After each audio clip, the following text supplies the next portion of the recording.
هذه سبيلي أدعو إلى الله على بصيرة أنا ومن اتبعني. إذا علمت شيئا فاعمل به. Эгер бир нерсе үйрөнсөң, ага амал кыл. Эгер амал кылбасаң, ал илим сага каршы күбөлүк өтөт. Же болбосо ал жок болуп кетет.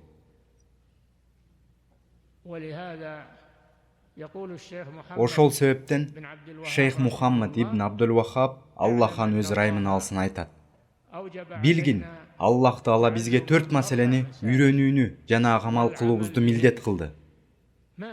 Алар эмнелер? Алар Аср сүрөсүндө айтылат.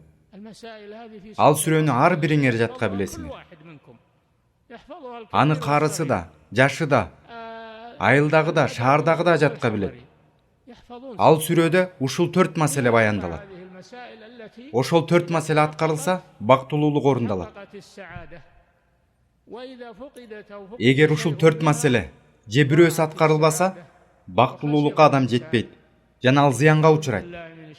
Каргышка калган шайтандан Аллахтан коргоо тилейм. Асырга ант. Албетте, ар бир инсан зыянда. Бүт адамдар, падышалар, соодагерлер, аалымдар, аял, эркек, кулдар жана эркин азат адамдар баары зыян тартуучулар. Бир гана 4 сыпат менен сыпатталгандар жеңишке жетүүчүлөр. Көңүл бургула. Албетте, ар бир инсан зыянда.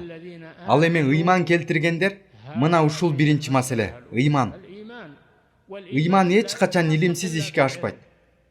Ыйманды эч качан илимди үйрөнбөстөн ишке ашыруу мүмкүн эмес.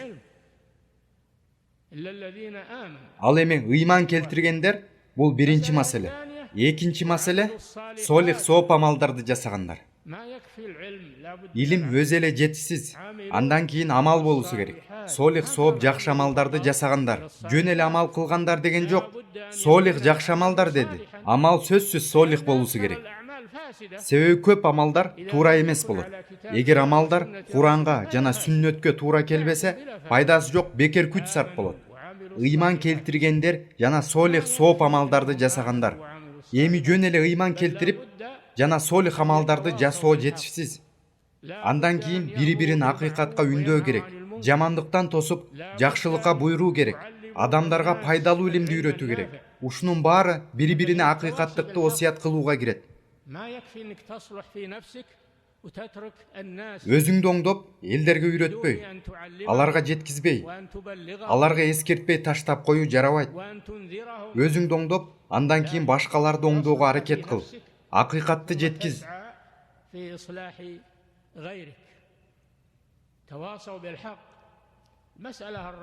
Төртүнчү маселе — сабырдуулукту осуят кылгандар. Себеби ыйман, амал, акыйкатты бири-бирине осуят кылуу маселелеринде сөзсүз кыйынчылыктар болот. Адамдар сага ар кандай ыза жеткизишет. Ошол себептен сабырдуулук керек.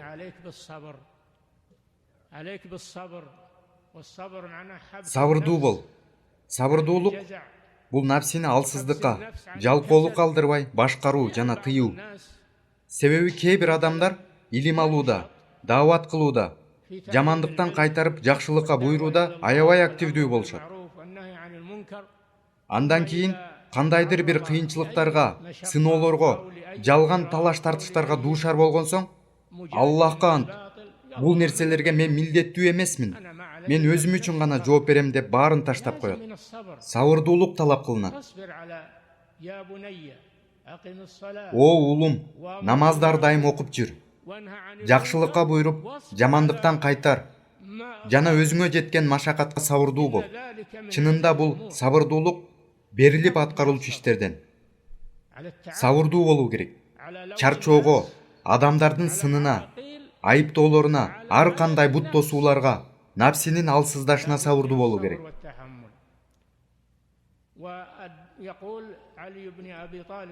Али Аллаханан ыраазы болсун айткан: диндеги сабырдуулуктун орду денедеги баштын ордундай.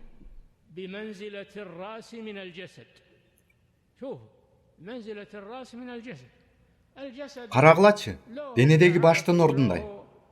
эч бир оорусуз дененин башына алып салса, ал дене толугу менен кыйрайт. Ал денеде жан калабы?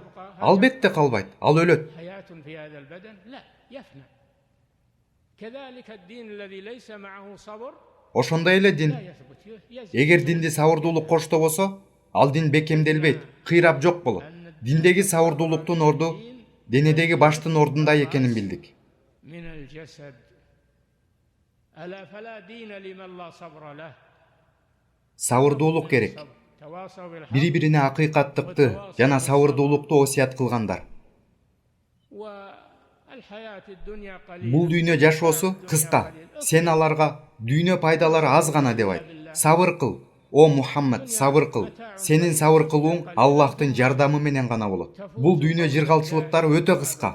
Кичине сабыр кылсаң, түбөлүктүү ийгиликке жетесиң. Эгер сабырсыздык кылсаң, бул дүйнө жана акыретиңди жок кыласың. Бири-бирине акыйкаттыкты жана сабырдуулукту осуят кылгандар.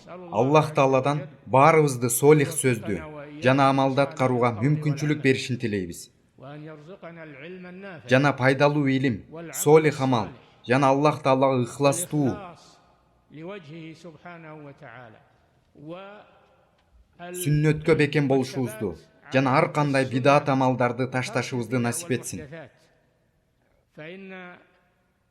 Себеби амалдар солих болуп эсептелбейт. Качан гана ал эки шарт аткарылмайынча. Биринчи шарт Аллах Таалага болгон ыхлас. Экинчиси пайгамбарыбыздын саллаллаху алейхи ва саллям көргөзгөн жолун ээрчүү.